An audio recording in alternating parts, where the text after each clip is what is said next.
wabarakatuh. Perkenalkan, saya Henilia Kusmita, mahasiswa PPG Angkatan 2 tahun 2003, mata pelajaran Biologi, LPTK Universitas Muhammadiyah Palembang, akan melaksanakan PPL 1. Selamat menyaksikan. Wabarakatuh. Waalaikumsalam warahmatullahi wabarakatuh. Apa kabar anak-anak hari ini? Baik, Bu. Alhamdulillah kalau dalam keadaan baik semuanya. Sebelum kita mulai pelajaran hari ini, kita berdoa dulu supaya ilmu yang diberikan itu bermanfaat untuk kalian. Ya, coba Nando dipimpin dulu berdoanya. Pelajaran hari ini, marilah kita berdoa menurut agama dan kepercayaan masing-masing. Berdoa mulai. Berdoa selesai. Siapa yang tidak hadir hari ini? Siapa saja yang tidak hadir? Kenapa mereka tidak hadir? Tolong disiapkan dulu, dikondisikan bukunya yang belum dikeluarkan dan nanti dikeluarkan karena kita akan segera mulai pelajaran kita hari ini. Jadi penanya dikeluarkan ya, buku IPA-nya, biologi kelas 10-nya ya, kita. Pada pertemuan sebelumnya kita mempelajari tentang komponen sekitar kelas kalian ini. Apa saja? Komponen biotik dan abiotik. Ya, ada komponen biotik dengan komponen abiotik. Nah, komponen abiotik dengan biotik itu peranannya itu apa? Biotik apa? Ini Yuni, apa Yun? Peranan komponen biotik itu dalam ekosistem apa, Yun? Komponen biotik dalam ekosistem berperan sebagai produsen, konsumen, dan pengurai. Sedangkan semua komponen tak hidup abiotik, ia menyusun ekosistem meliputi tanah, air, dan udara. Ya, anak-anak coba kalian perhatikan ya, Ibu akan menampilkan sebuah gambar ya. Sebuah gambar di sini ada gambar kupu-kupu dan bunga. Nah, setelah kalian amati, Bu mau nanya, apa yang terjadi pada makhluk tersebut? Nah, yang gambar di Bu tampilkan ini apa? Coba yang menjawab ya, satu orang saja ya, jangan rame-rame. Apa yang terjadi di sini? Terjadi interaksi antara kupu-kupu dan bunga. Kupu-kupu akan menghisap madu dari bunga sehingga akan terjadi penyerbukan. Ya, jadi ada interaksi antara kupu-kupu dengan bunga ya. Interaksinya tadi adalah interaksi apa tadi, Nak? Antara bunga dan kupu-kupu. Ya. Nama interaksinya apa? Untuk simbiosis. Jadi hidup bersama dua individu ya yang saling menguntungkan. Nah, hari ini kita akan mempelajari tentang interaksi antar komponen ekosistem. Nah, Ibu mau menampilkan sebuah gambar lagi tentang ekosistem sawah. Nih, coba kalian amati gambar yang Ibu tampilkan, itu ekosistem sawah ya. Silakan diamati. Ibu mau nanya lagi, apakah di ekosistem sawah menunjukkan apa komponen biotik yang ada di ekosistem sawah yang Ibu tampilkan gambar di depan ini? Saya, Bu. Ya, coba. Itu komponen biotiknya terdiri dari padi, manusia, dan serangga, hewan. Ya, jadi ada udara, ada air, ada apa lagi? Dan sinar Matahari. matahari. Selain itu apa lagi? Ada air, ada udara, ada sinar matahari, ada apa lagi? Tanah. Ada tanah. Jadi kesemua yang kalian sebutkan tadi itu adalah komponen abiotik yang komponen ekosistem. Tujuan pembelajaran di sini yang pertama, tadi dapat menganalisis interaksi antar komponen ekosistem dengan benar. Jadi setelah kalian kajian nanti, setelah diskusi, setelah kita presentasi, kalian akan mempelajari. Oh, kalian jadi tahu ini jadi tujuan belajar kita hari ini itu menganalisis interaksi antar komponen ekosistem dengan benar. Nah, tujuan yang kedua, tujuan pembelajaran yang kedua itu kalian itu menciptakan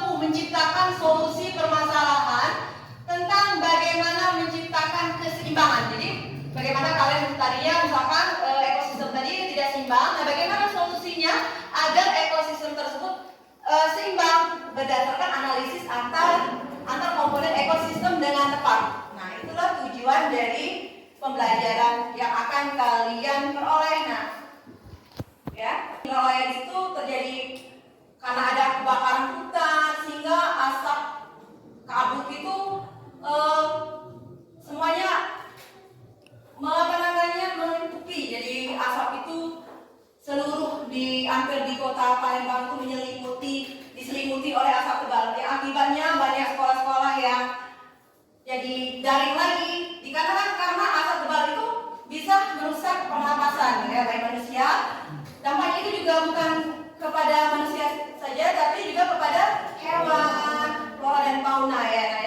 Nah, nanti Ibu akan menayangkan 2 video yang berhubungan dengan kebakaran hutan ya, masalah asapnya itu dampaknya bagaimana terhadap ekosistem ya. Nanti dari video ini nanti kalian amati. Nah, nanti kita akan diskusikan permasalahan apa yang dari video yang Ibu tampilkan ya. Nah, mereka Ibu akan memutarkan untuk video.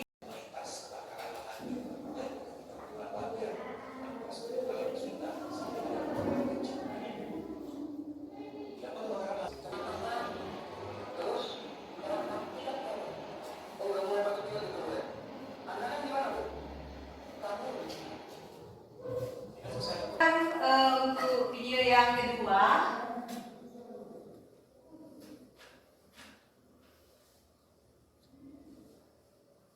Ibu akan membagikan LKPD yang akan kalian diskusikan bersama kelompok.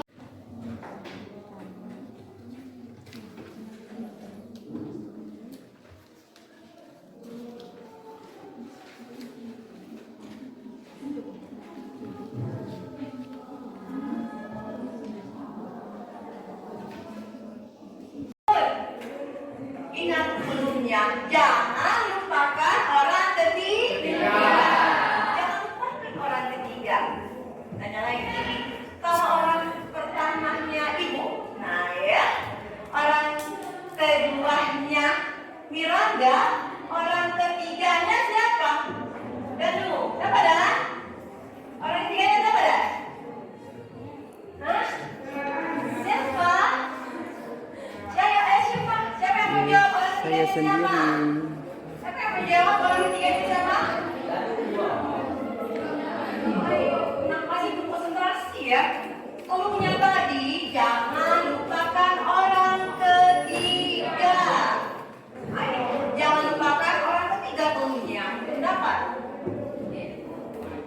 Ayo. Berarti sudah pikirannya itu benar-benar sudah mau pulang ya? Ya.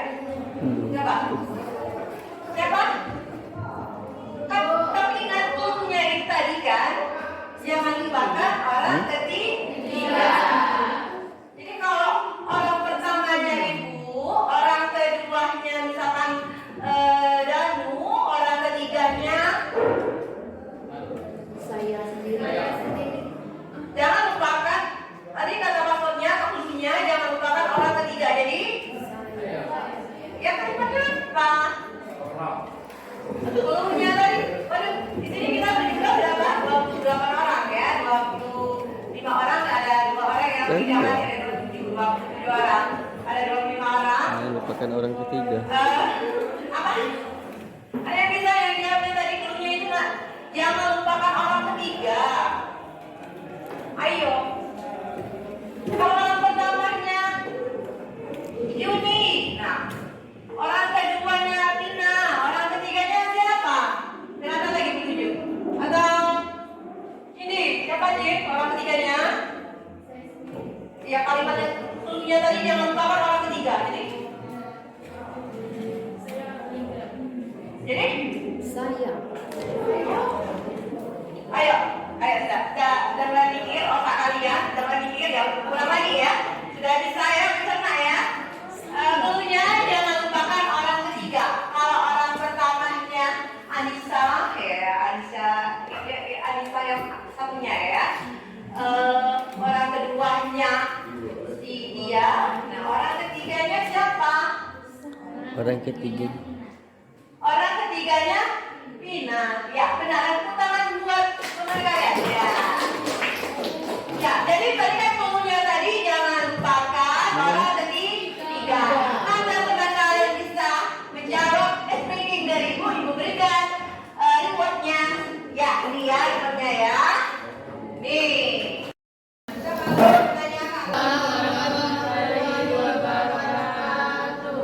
Di sini kami akan mempresentasikan hasil diskusi kami yang akan dibacakan oleh Miranda. Yang berjudul bagaimana pengaruh kondisi lingkungan terhadap komponen biotik dan abiotik. Kondisi lingkungan memiliki pengaruh yang signifikan terhadap komponen biotik dan abiotik dalam suatu ekosistem. Kedua komponen ini saling berinteraksi dan bergantung satu sama lain. Dan perubahan dalam kondisi lingkungan dapat mempengaruhi keseimbangan dan berkelanjutan ekosistem. Berikut adalah beberapa pengaruh utama kondisi lingkungan terhadap komponen biotik dan abiotik. Suhu lingkungan mempengaruhi organisme hidup di ekosistem. Organisme memiliki rata suhu yang dapat mereka toleransi, dan perubahan suhu yang signifikan dapat mengubah. Ini dari kelompok 4 ingin menambahkan hasil diskusi kelompok 1. Interaksi antara komponen biotik dengan komponen abiotik. Interaksi antara komponen biotik dengan abiotik merupakan pembentuk suatu.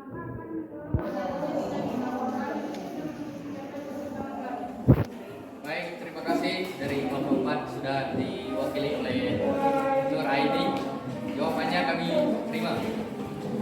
Ya. Ada kelompok yang lain yang ingin menambahkan mungkin? Oh tidak. Tidak ada yang menambahkan lagi atau yang tanya lagi? Baiklah, kami tutup presentasi. Assalamualaikum Assalamualaikum warahmatullahi wabarakatuh. Waalaikumsalam warahmatullahi wabarakatuh. Ya, sudah dua kelompok.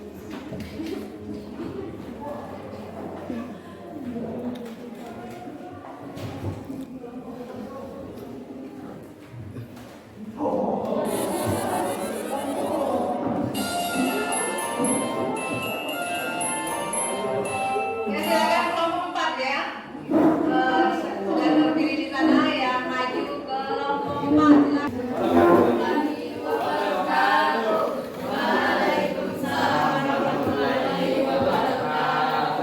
Kami dari kelompok 4 ingin mempresentasikan hasil diskusi kami materi tentang bagaimana dampak kebakaran hutan terhadap komponen biotik dan abiotik.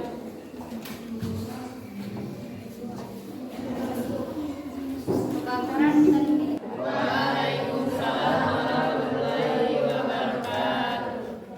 Kami dari kelompok 2 ingin memaparkan hasil diskusi kami tentang bagaimana dampak kebakaran hutan terhadap komponen biotik. Kebakaran hutan dan lahan berdampak pada rusaknya ekosistem dan menyebabkan musnahnya flora dan fauna yang tumbuh dan hidup di hutan. Dampak lainnya dari asap yang ditimbulkan dapat menyebabkan penyakit infeksi saluran pernapasan atas ISPA, asma, penyakit paru obstruktif kronik, penyakit jantung, serta iritasi pada mata, tenggorokan, dan hidung. Kabut asap dari kebakaran hutan juga dapat mengganggu bidang transportasi, khususnya transportasi penerbangan.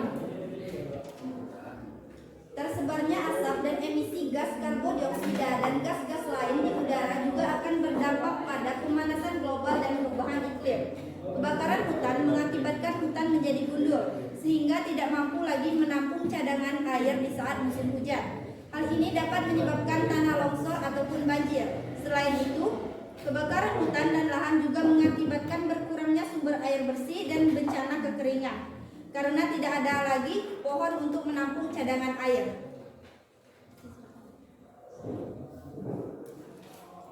Baiklah, jika ada yang ingin bertanya atau menambahkan hasil diskusi kami persilahkan. Ya, silakan. Mungkin ada yang menambahkan atau ingin bertanya. Baiklah, saya Renda Paulinda, perwakilan dari kelompok 5, ingin bertanya kepada kelompok 2. Apakah dari kebakaran tersebut akan berdampak pada komponen abiotik? Baiklah, saya akan menjawab pertanyaan dari kelompok 5. Kebakaran dapat mengurangi jumlah populasi hewan tertentu, terutama jika mereka bergantung pada tanaman tertentu yang rusak atau habis terbakar. Bagaimana kelompok Ina? Jelas, Bu. Sekian diskusi dari kami akhiri. Assalamualaikum warahmatullahi wabarakatuh. Assalamualaikum warahmatullahi wabarakatuh.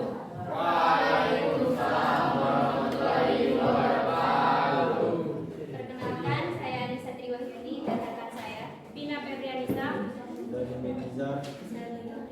Henda Paulinda. Di sini kami dari kelompok 5 akan mempresentasikan hasil diskusi kelompok kami mengenai bagaimana solusi permasalahan ketidakseimbangan ekosistem agar interaksi antar komponen ekosistem bisa seimbang. Untuk mengatasi permasalahan ini, ada beberapa hal yang bisa kita lakukan. Yang pertama, kita bisa melakukan edukasi dan kesadaran lingkungan dengan cara meningkatkan kesadaran masyarakat tentang pentingnya ekosistem dan lingkungan.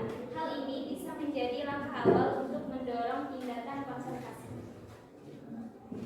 Yang kedua, pengendalian populasi. Karena populasi dari hewan atau pertumbuhan tertentu dapat menjadi gangguan bagi ekosistem. Oleh karena itu, kita harus mengatur atau mengendalikan populasi tersebut. Yang ketiga, konservasi energi dan sumber daya. Bisa kita terapkan dengan praktek-praktek ramah lingkungan. Hal ini dapat membantu dalam kehidupan sehari-hari. Yang keempat, konservasi dan perlindungan satwa liar dapat kita lakukan dengan membentuk taman nasional, cagar alam, dan wilayah perlindungan lainnya. Dan yang kelima, restorasi ekosistem, yaitu dengan cara memulihkan ekosistem yang terganggu atau rusak. Bisa kita lakukan dengan penanaman kembali tumbuhan asli, restorasi lahan basah, atau rehabilitas habitat. Sekian presentasi dari kelompok kami. Bagi kelompok lain yang ingin bertanya atau ada yang ingin menambahkan, kami persilakan. Silakan ya, kelompok lain yang ingin kami. Boleh di kelompoknya itu juga boleh atau ke depan. Assalamualaikum warahmatullahi wabarakatuh. Saya Rania Nika dari kelompok 2. Saya akan menyimpulkan pelajaran kita hari ini tentang interaksi dalam komponen ekosistem. Dapat disimpulkan bahwa dalam ekosistem makhluk biotik berinteraksi dengan sesama biotik dan berinteraksi juga dengan lingkungan abiotiknya. Jadi setiap komponen saling membutuhkan. Misalnya, jika tidak ada hewan, maka siapa penyedia CO2? Kotoran hewan juga bisa jadi nutrisi bagi tumbuhan. Bila tidak ada tumbuhan, siapa yang menyediakan oksigen bagi hewan? Ya, bisa kita lihat dari contoh video kebakaran hutan yang baru saja kita amati. Kebakaran hutan dapat menyebabkan menurunnya kualitas oksigen dan pencemaran udara, serta dapat mengurangi populasi hewan tertentu. Contohnya, hewan-hewan yang hidup atau bergantung pada tumbuhan. Jadi, semua komponen biotik saling membutuhkan dan bergantung pula dengan abiotik. Dan ada pula solusi untuk mengatasi permasalahan ketidakseimbangan ekosistem agar interaksi bisa berjalan adalah dengan cara menjaga kelestarian hutan, bercocok tanam dengan bijak, mengurangi sampah, serta tidak membuang sampah sembarangan. Sekian simpulan dari saya akhiri. Wassalamualaikum warahmatullahi wabarakatuh. Ya, waalaikumsalam. Berjalan dengan seimbang jika salah satu komponennya itu hilang. Misalnya kan komponen abiotiknya ada yang tidak ada, maka otomatis keseimbangan ekosistem itu akan jadi hilang. Seperti yang tadi kebakaran hutan kan, kebakaran hutan itu akan merusak ekosistem kan. Ada komponen-komponennya sana, apa dia komponen abiotik, apa dia komponen biotik. Jadi kalau salah satu komponen tersebut di dalam ekosistem itu hilang, maka keseimbangan ekosistem itu akan terganggu. Jadi hubungan interaksi di sana tidak akan seimbang, tidak akan berjalan dengan lancar. Dimana kan ada interaksi, kompetensi, ada persaingan, ada predasi, ada juga apa? Simbiosis. Jadi saling ketergantungan. Jadi antara komponen biotik dengan abiotik itu ada ketergantungan. Jika salah satunya rusak atau tidak ada, maka keseimbangan itu akan terganggu. Nah,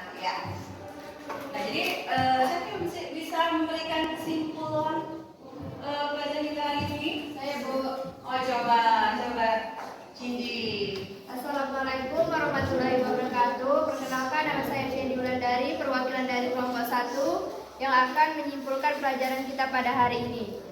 Ada 3 interaksi antar komponen ekosistem. Yang pertama, ada kompetensi, ada predasi, dan simbiosis.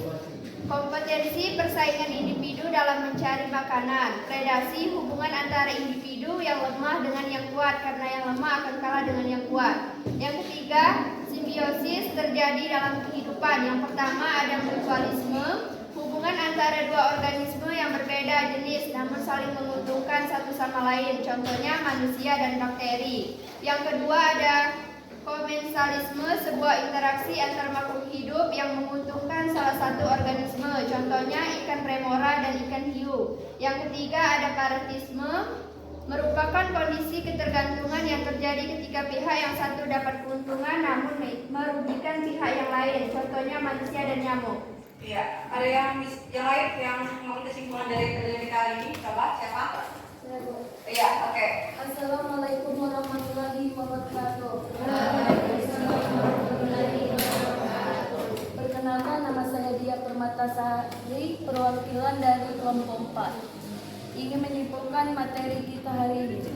Interaksi antara komponen ekosistem adalah interaksi yang terjadi antara biotik dengan biotik ataupun biotik dengan abiotik. Adanya interaksi ini menunjukkan hubungan yang saling mempengaruhi antara faktor biotik dan abiotik.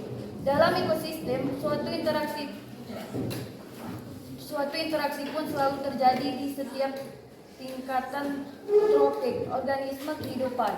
Dengan ini adanya interaksi antara komponen yang seimbang akan membawa ekosistem pada kondisi seimbang. Sebaliknya, bila interaksi antara komponen ekosistem tersebut tidak berjalan dengan baik, maka ekosistem akan menjadi rusak, bahkan hingga menyebabkan kepunahan komponen biotiknya. Jenis interaksi antara komponen biotik dengan biotik ini terjadi antara organisme, antara populasi, dan antara komunikasi. Ya, terima kasih Nadia sudah berani untuk memberikan kesimpulan dari pelajaran kita hari ini. Ada yang lainnya yang bisa menyimpulkan ya apa yang akan diperoleh hari ini bisa disimpulkan.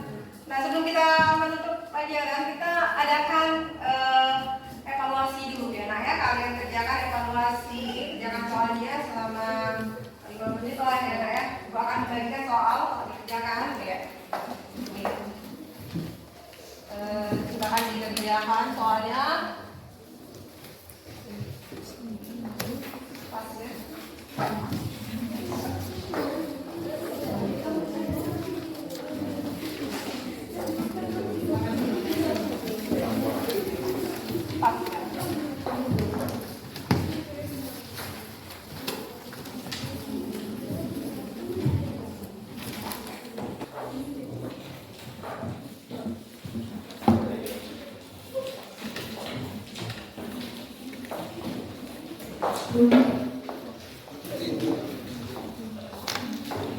Nah, silakan kalian kerjakan.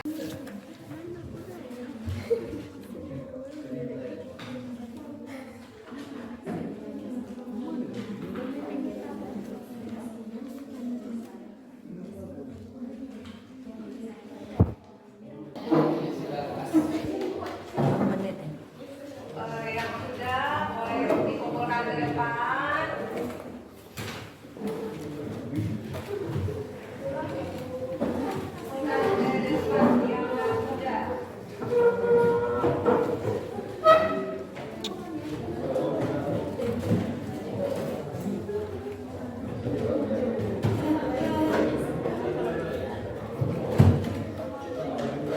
Sudah semua ya kumpulkan ini. Nanti akan dikoreksi dan akan dikembalikan lagi ke kamu ya untuk hasil soal latihannya ya.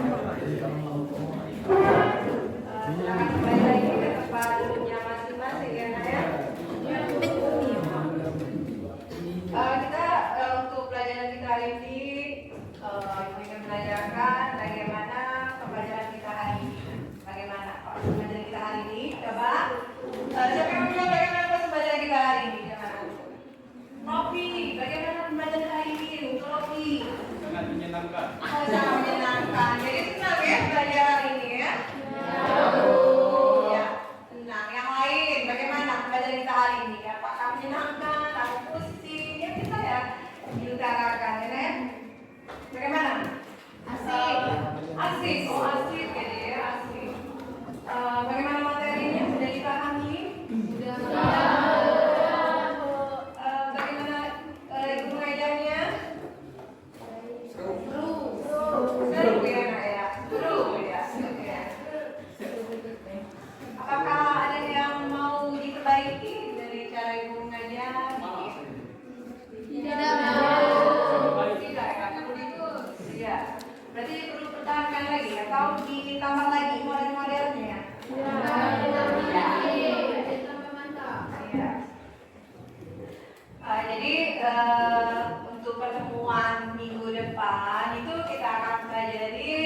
modulnya itu tentang lingkungan ya.